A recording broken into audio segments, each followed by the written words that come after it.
इतिहास के पन्नों में ये दर्ज है कि औरंगजेब आए, ये बिल्कुल तय बात है। अभी कल जेडीयू के एक लीडर साफ-साफ कह रहे थे कि हमारे देश में हम लोग सब चीजों को मानते हैं और अब मजार तोड़ने की इजाजत नहीं दी जा सकती।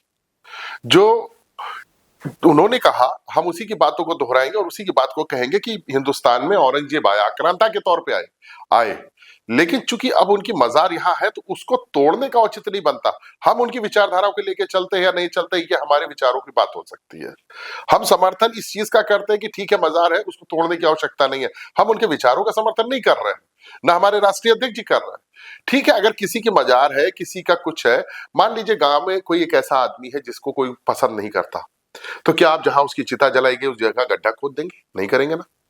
उसी तरह अगर वो आक्रांता है, हमारे यहाँ इतिहास के पन्नों में दर्ज है, उनकी कहीं मजार बनी है, हम उसमें पूजने न जाए, ये हमारी विचारधारा हो सकती है, लेकिन हम उनको तोड़ने लगे, ये कहीं की कोई विचारधारा नहीं है।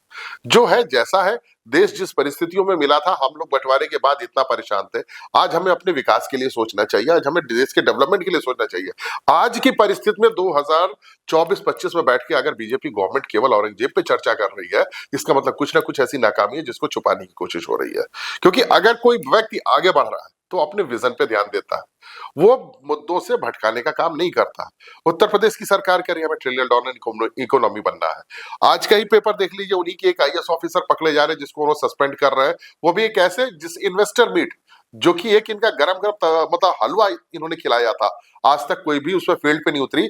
आज एक सोलर वाले यूनिट्स लगाने की कोशिश कर रहे हैं, उनसे भी इतना पैसा मांग लिया गया 5% के करीब, जो मैंने पेपर में देखा है। तो जो मुद्दा है, मुद्दे से हटके जाने की आवश्यकता नहीं है अगर देश को विकास की दिशा में ले जाना है। मैं तो बीजेपी के फ्रंटलाइन से मतलब ये विचारधारा से नहीं समझ पाता है कि आप जब केंद्र में भी है, स्टेट में भी है, तो आप औरंगजेब पे क्यों जा रहे हैं? आपके लिए तो मुद्दा बहुत बढ़िया है कि आप विकास के काम करो, जनता को कुछ करके दो।